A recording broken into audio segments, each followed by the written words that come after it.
Hello there guys, it's me Unstable Voltage and welcome to ARK Survival Evolved.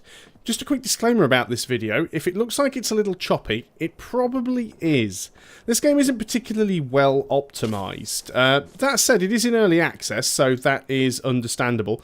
It uses the Unreal 3 engine. Sorry, I think it's the Unreal 4 engine, to get that right. You really do have to turn the graphic settings down to get this game to run at any decent frame rate, and recording software doesn't help either. That said, the game is more than playable. So what is ARK Survival Evolved? Oh, little bit of hitching there. Let me just jump, just to make sure my sound is synced up, because of that little frame drop. So, ARK Survival... or Survivor Evolved, I can never remember the name of this title, it's got far too many subtitles. It is a survival game much in the vein of things like DayZ and Rust, except instead of zombies, we've got dinosaurs, which makes things a little bit more interesting, because the whole zombie trope in these games was getting very, very overdone, and I was getting a little bit tired of it. Now, I haven't really got much experience with these survival type games. In fact, I always wanted to get involved in things like DayZ, but the main issue I have with games like this is I'm not really much of a PvP player. I prefer games that are PvE. There's nothing more frustrating for me than spending hours and hours collecting materials, building up anything, and then losing it because somebody kills you in your sleep or just ganks you while you're out walking around. Looks like there's some sort of raptor over there. Do have to watch out for some of these things. There are many things in this game that can kill you. Dodos aren't one of them. Hello. Spear that dodo. So just keep our eye open for Mr. Raptor up there. Now, as I said, the game is still in early access. It is still in development.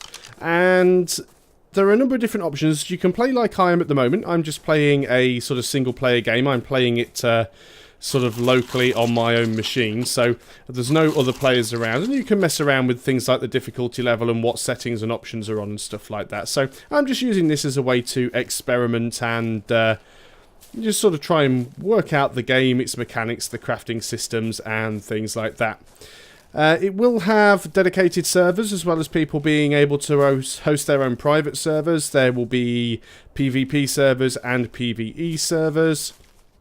So there's going to be a lot of options and things there. You'll also be able to join things called tribes, which will allow you to share certain structures and dinosaurs and things like that. So what sets this game apart? Let's get a little bit into the meat and potatoes of it, shall we? So first of all, the way this game works is you find yourself in this weird place called the ARK. And as you can see, there's all these strange beacons around which represent like where there's hidden chests and things like that. And there's also these strange floating pillars in the sky. So this place is a little bit of a strange thing. There's a bit of a sci-fi thing going on. And you just kind of wake up here, and if I actually just go into the inventory screen, it's hard to see because it's happening in the background here, but you can see my guy's actually looking at his wrist, and that's because when you wake up, you sort of have this implant in your wrist, and that's been kindly given to you by whoever's left you on this place.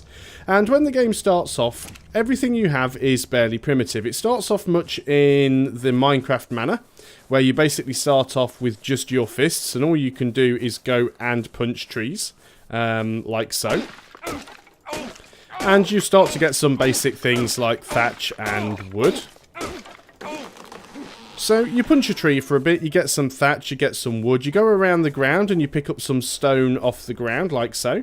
And once you've actually got some stone, then you can go and make a pick. Let's just go and kill that dodo. Killed a level 1 dodo, I'm so hardcore. Can't even see it, where's he gone? He's hidden somewhere. So there is a little bit of trouble. So, oh look, there's some poop. Small dinosaur feces. Yep, that is one of the interesting mechanics in this game, apart from losing your dodo. And you can't actually loot these trees and plants and stuff if you have a tool equipped. So I'll just get rid of the tool. Try and find where the dodo corpse went. It doesn't look like I'm going to be able to find it. Fair enough. Looks like I've lost it. Sometimes the ragdoll physics in this game are a little bit strange and things do move around. In fact, is that it there? No, it's a rock. Lots of rocks. Okay, don't know where that dodo went. Let's just go ahead and pick the rest of that. So you can build different weapons and things. You start off with these primitive tools like spears and picks and hammers and things. And you could eventually start crafting guns and explosives. And there's going to be some sort of futuristic sci-fi tech in it as well later on. So you eat a lot of berries. This game is great. It does have a third-person mode. It allows you to defecate on command. I'm not ready to defecate yet, apparently. I need to eat some more berries. So everything in this game poops. You poop, dinosaurs poop.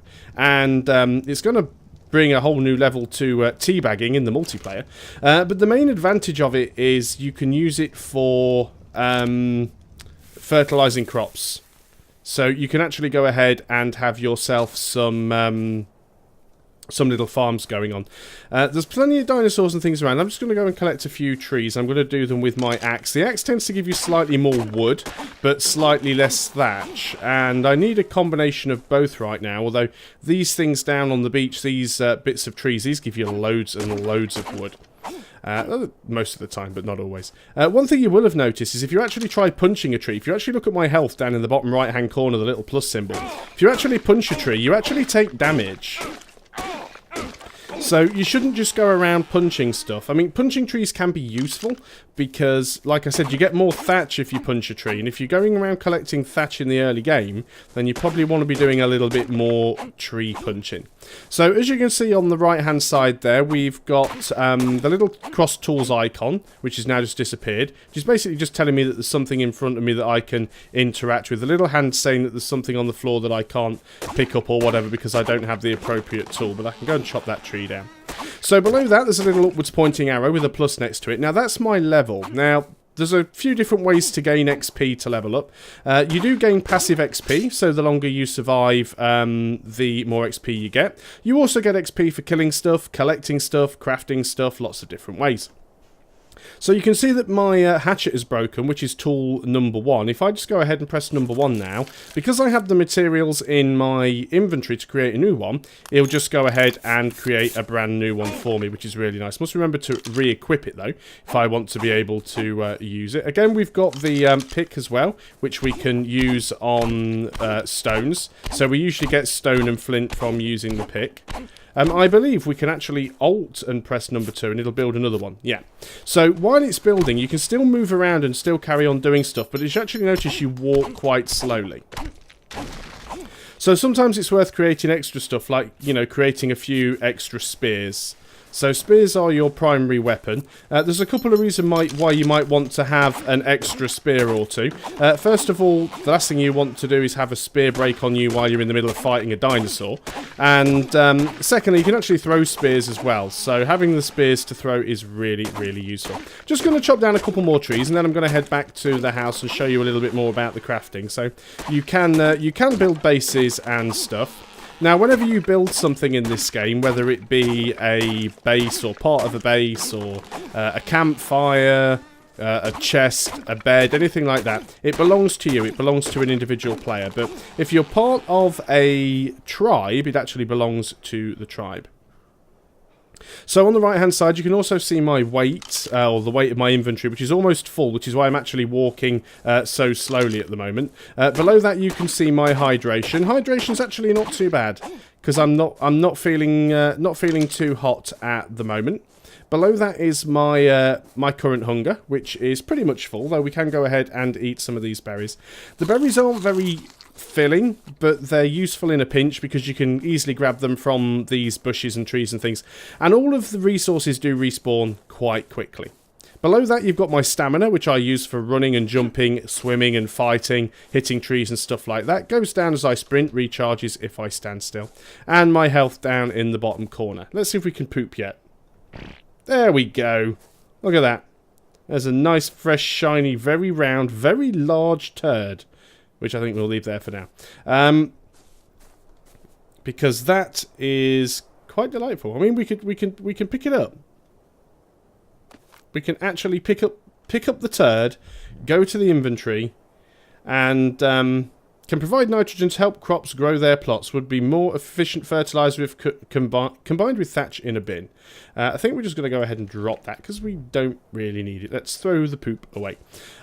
So what I've got here, if you actually look down on my toolbar, number 4, which I don't actually have any built at the moment, is wooden structure. So I built this hutch originally all out of thatch foundations, thatch walls, thatch ceilings. So what I'm just going to do now is you can see this building system very much like you see in things like Rust and Daisy and stuff like that, where everything kind of just snaps to everything on a grid. You do need a foundation first, so it's not going to let me place these anywhere that aren't on a foundation, or we could build a second floor. But what I'm actually doing here is using the wooden ones to replace the thatch ones. And that'll break the thatch ones, and in doing so I'll get some materials back from the thatch ones. So let's just go all the way around, replace all of the thatch walls. Probably won't have enough. As you can see, I've already ran out, so I can't replace them all. So you do need a lot of materials in order to be able to replace everyone. It's always worth just checking one more time, because you never know whether or not you've picked up some of the stuff from the ones that you have destroyed. So if we go ahead and bring up our inventory, we can see what we've got in there. We've got plenty of fibre, we've got thatch. It is just wood that we're short of, so we would have to go back out and grab some more wood. So there is a character creation mode to the game. It's very, very basic. You can just change some sliders around to change your sort of height and arm length, torso and things like that. I'm not too sure why this is showing up in silhouette. There are definitely some graphical anomalies with this game, so it does need a little bit of tweaking. It definitely needs some optimization, but for the most part it runs quite well. So we also have gear that we can wear that gives us protection from the elements, so it gives us a little bit of armor, but it also protects us from extreme cold and extreme heat, so it's hypothermic insulation and hypothermic insulation. And we get a lot of information about the time of day, the temperature, how many days we've survived. So you can see I'm on the 6th day here, what zone we're in. And every time you level up, because here's my XP bar, every time you level up, you actually get a point that you can spend in one of these things here. So you can increase your max health, you can increase your stamina, your O2 for going underwater, your weight limit and all stuff like that. And every time you level up, you earn these engram points. And what engram points allow you to do is spend them to unlock new recipes. Now, at the beginning, you only have one recipe, which is the stone pick. And then everything else you have to unlock. Now, there's quite a few I haven't got unlocked yet. Some of them do have prerequisites. Some of them require you to be a certain level. And some of them just take a lot of points. So it will take an awfully long time before you get everything unlocked. And if you actually get further down the list, you can quite clearly see things like bullets, firearms, there's explosives, there's rocket launchers. There's even things like assault rifles, turret guns that you can actually use to protect your base. Now, other cool things that you can actually do, and I'll talk about this while I'm out collecting some more wood because we're definitely going to need some, is you can actually tame dinosaurs, and that's one of the big thing in this game. So taming dinosaurs is a relatively straightforward procedure. You basically, first of all, have to find a dinosaur and go knock it out, which basically involves beating it up till it falls over. And then one of the berries that you pick up along your travels is something called a these narco berry. And narco berries actually make things a little bit sleepy. I can actually demonstrate it actually. If I go into my inventory and just eat one, very dangerous, you'd never eat these yourself. So as you can see, the edges of the screen are going a little bit purple. And if you look on the right hand side of the screen, you'll see those little stars just above my level. And that's just saying that I've got a little bit of torpor. It means I'm a little bit dazed, I'm a little bit stoned. So what you basically have to do is you knock a dinosaur out, you feed it these berries to get it stoned, and then while it's stoned, you feed it the type of food that it likes. And there's a dodo taking a poop, and let's go and kill the dodo. So you knock a dinosaur out, then you get it stoned, then you feed it berries. Simple, right? And then once a dinosaur is tamed, there's a couple of things you can do with it. First of all, you can actually use it to to defend you. So you can either leave them defending your base, or you can have them follow you around and work with you in a fight. It's a really, really clever idea, the way that it works. You do have a number of issues that you can actually order to Dinosaurs, and it works with a whistle system, a little bit like the old Abe's Odyssey game. So if you go ahead and press certain keys, you'll actually be able to send out different whistles. If I can remember which key it is, it's not that one.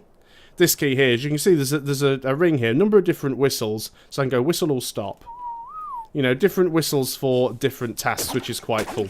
But the main thing that's really good is if you actually get the right type of saddle, which you gain by unlocking the recipes and being able to build them. If you build the right kind of saddle for the right dinosaur, you can actually ride them and use them as a mount, which is absolutely brilliant. And you do actually start with one if you actually get the Steam version of the game, because I picked this up on the Steam sale. For pre-ordering the game, you actually get a hat skin, which I haven't actually applied to my hat yet, and you also get this Parasaur saddle. Well, it's the saddle skin. I don't think it's the actual saddle itself. Actually, this is just the skin. So you can actually skin the saddles. You can skin your armor. Or the gear that you're wearing. You can make dyes by taking some of these berries and boiling them down in a cooking pot with water, so you can actually dye your clothing. You can even paint your buildings, so you can make things whatever colour you want. So there's some really, really clever ideas here, and I've forgotten where the... It's getting dark and I've forgotten where the hut is and I'm encumbered. I built it on the top of a hill to make it easier to find, but it doesn't always work that way. So, a little bit about how the actual game works in terms of death and stuff like that. Oh, there's the hut. Basically, if you die, let me look at that terrible fading in of a rock there. Like I said, definitely some graphic issues.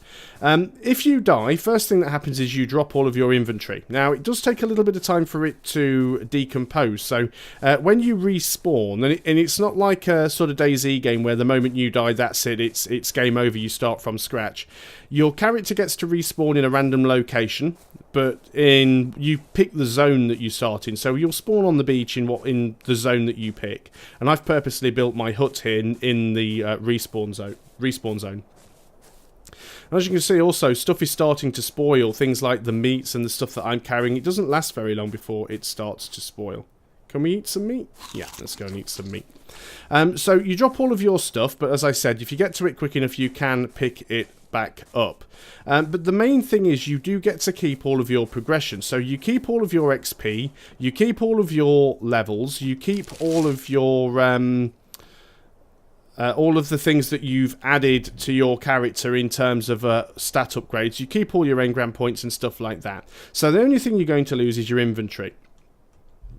So what you can also do, there's a couple of things that you can build. The first thing that you can build is a sleeping bag. Now, it requires a fair bit of hide to build these, which means you will have to go around and kill some stuff, but you can build a sleeping bag. And basically, the sleeping bag is a one-time respawn. So if you die, you can respawn at the sleeping bag. And the other option that you can build is the bed. The bed's a lot more expensive to build, requires a lot more hide. As you can see, it needs 40 hide. Building the bed has infinite respawns, and it can actually work as a respawn point for you and the entire tribe. It does have a 5-minute cooldown, though. So if you do get killed and respawn at the bed, and then you instantly get killed again, you will have to wait 5 minutes before you can respawn. And why hasn't that set on fire? Why hasn't this entire hut set on fire come to that? Because, I mean, I've got a raging campfire and a thatch roof. You'll very often find if you get killed by dinosaurs and then you go back to try and find your gear, that the dinosaurs are still aggroed.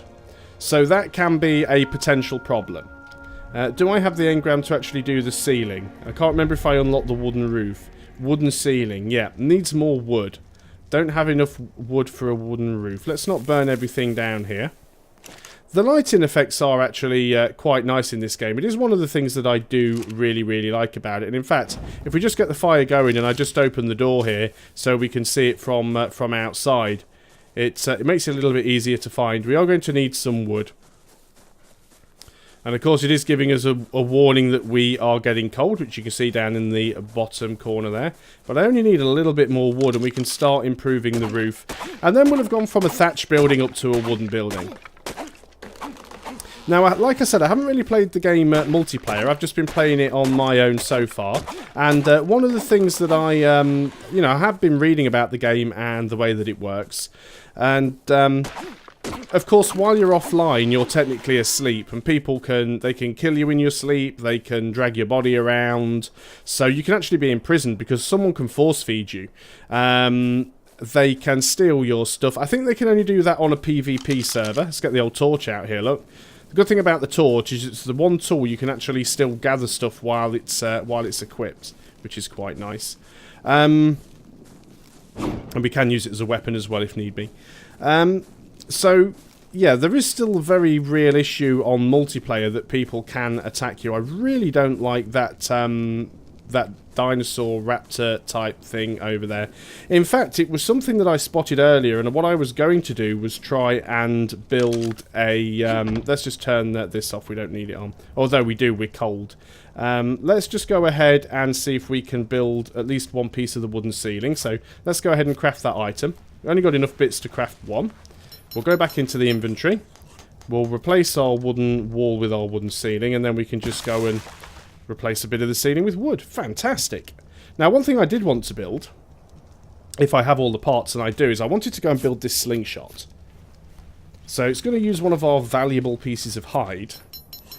But I really want to try and kill anything that gets too close to the house. The dinosaurs do sort of move around. I can hear something close by. I am going to... That is definitely a raptor. Let's shut the door. So I've got some stone, because you need stone for the thing to work. If I've got any additional weight here, I'm just going to sort of start dumping some of it off into the... well, at least some of the stacks. Start dumping it off into these chests, just so that I'm not carrying quite so much weight around with me. We can get rid of a bit more of the fibre there, and a bit more of the thatch, I think. Let's take some more stone. Stones are quite heavy, of course, so they do weight you down. So let us just go to number 4. And let's see if we can find the little goit. It says I'm cold, but I'm not freezing. I'm just cold. There's a difference. Not sure where he's gone now. Of course, it is a raptor, so he's probably just going to spring up on me when I least expect it. I'm just amazed that the house doesn't burn down. I do still need to replace the door frame and the door, of course, but I don't actually have the patterns for those yet, because I haven't leveled up enough. What I'd probably suggest is, if you are playing it multiplayer with friends, when you level up, take different recipes. Because if you want to build a house, get one person to take the foundations, get another person to take the walls, and get another person to take the ceilings, because you'll then be able to build the entire house. Now, the problem you have is that if you actually look, it says that the owner is me. It says owner vault, which means it's my wall. So only I can sort of demolish it. You do have this option if you click on stuff. Is it because yeah, if you hold down E, you have the option to demolish bits and pieces. Same with the door. If you actually lock the door, by default it's locked, and I can open and close it by hitting E. But no one else can open it because it's locked. I can manually set it to unlocked, and I can also set a pin code for it. Now, if you actually set the game, if you actually set up a tribe, then anything you build belongs to the entire tribe, which means that everybody in the tribe can add to the building, remove from the building, they can demolish bits if they need to, and stuff like that. Really not sure where that raptor went. I'm not sure what worries me most. The fact that I don't know where it is, or the fact that I don't know where it is. That's a little bit worrying. As you can see, it does get quite dark at night time. I have actually restarted this once, because the first time I tried it, there were these horrible nasty bird things that kept swooping down and attacking me. And to be honest, as you can see, I've had... I'm on day 7 now. It's taken 7 days of survival to get enough wooden materials and enough levels to actually be able to build what I've got here. And the big problem was I had a lot of stuff on me. I died and really wanted to get that stuff back. And every time I went back for it, I just got killed over and over again. So frustrated was I thought I'm actually going to go to a different area of the map and restart. But I kept the same character. Because remember, keeping the same character means that you get to keep all of your... everything that you've learnt so far. All of your recipe unlocks. Oh, we do have iron sights on this, apparently. I saw something over here. I'm not sure what it was. Whether it was the raptor or whether it was a dodo. Got to be a little bit careful. I should go back in a little bit. I appreciate it's quite dark, and you guys on YouTube probably can't see much at all. It is actually a dodo. I'm going to say hi with the stick of friendship and chop it up a little bit. So you will also find sometimes you can get dinosaurs that are killed by other dinosaurs. It really does look like the house is on fire, doesn't it, because of that lighting effect. So every now and then you'll find that a raptor's attacked something like a stegosaurus or a triceratops or whatever, and it's gone ahead and killed it. So sometimes, providing nothing's eating it, you can just go and steal the meat and steal the... Oh, I pooped. There we go. There's another nice shiny one. I love how it actually tells me not only who the poop belongs to, but the level of the poop. Because it is important that we know the level of poop. And these lighting effects for these things really are fantastic. Apparently they all...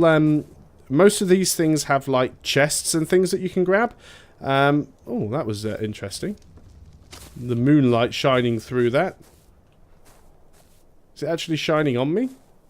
I doubt that's something that I can ever stand in. It's just a really nice effect, that. I quite like that.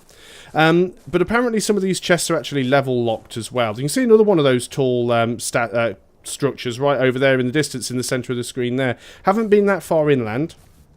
One other thing that I'd like to mention about this game is I can't remember what the size of the island was. I'm just going to hit the map. And as you can see, in 6 days, this is as much of the map as I've managed to explore.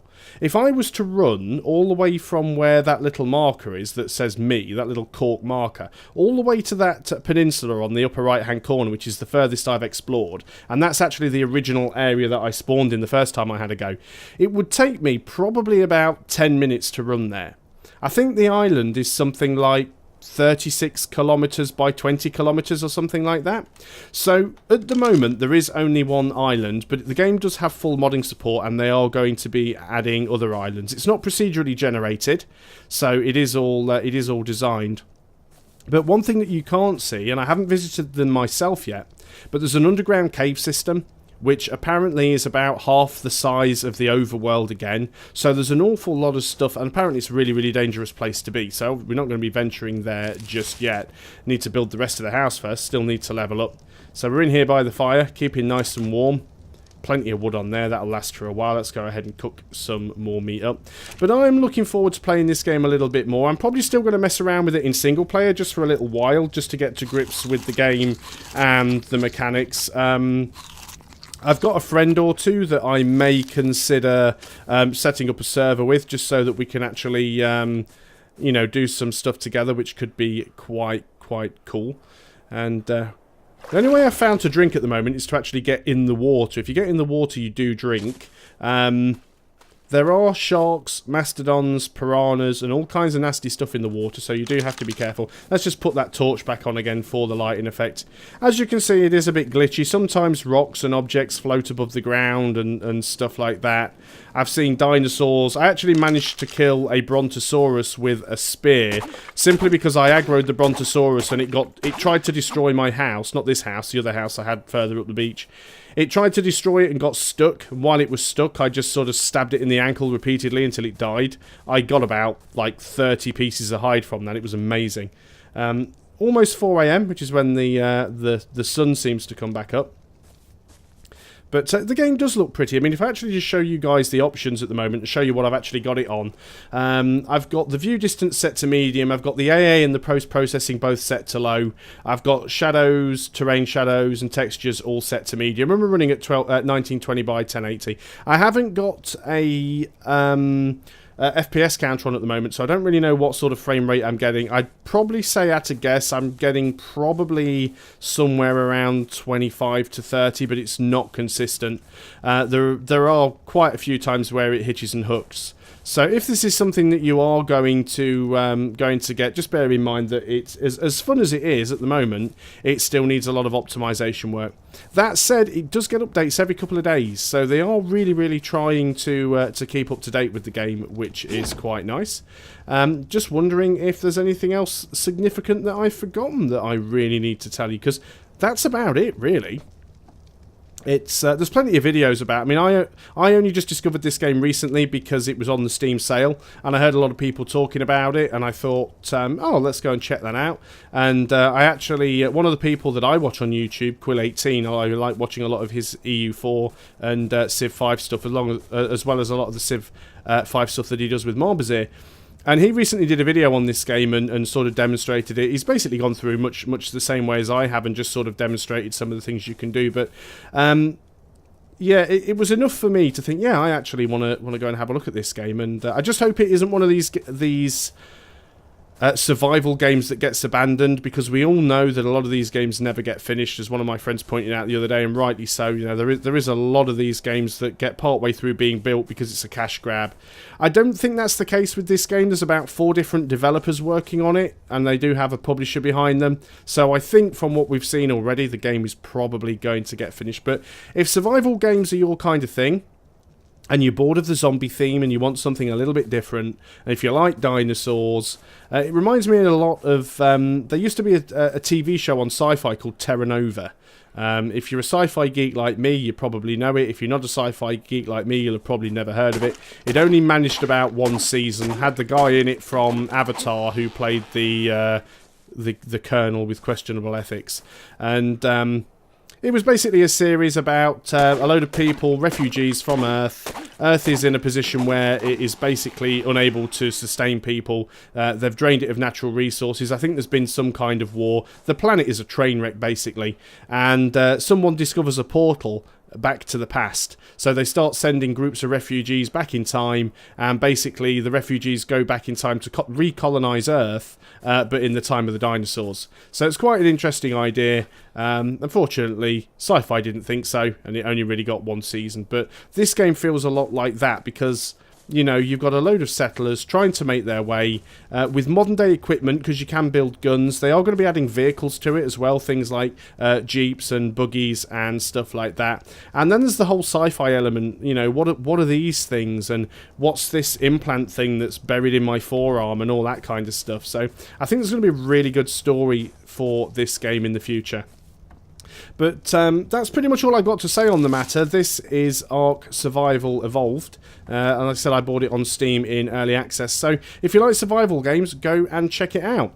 Let me know if you want to see any more of this game on the channel. And I don't know how well it's going to work. Obviously, I know a lot of people that come to my channel do come to the channel for Minecraft, because they like a lot of the construction. I don't really do much survival in terms of Minecraft. Just look at the sky. I mean, I haven't even got the sky settings on max, but just look at that sky and the sunset there and stuff. And then occasionally you'll move and you'll get some like really weird reflection of something, and you'll just go, oh, that looks terrible. Sometimes the map does as well. Sometimes you get so much glare on the map you can't actually see anything. It's not too bad at the moment, but sometimes that ambient occlusion is just such a pain to see anything. But it's a good effect, you can't deny that. But yeah, so ARK Survival Evolved is the name of the game, and let me know if it's something you guys want to see more of on the channel. And you know, I might get a few people together and try and do a bit of a series where we all go around and try not to get killed by T-Rexes. So thanks a lot for watching, guys. I'll see you next time, and until then, goodbye for now.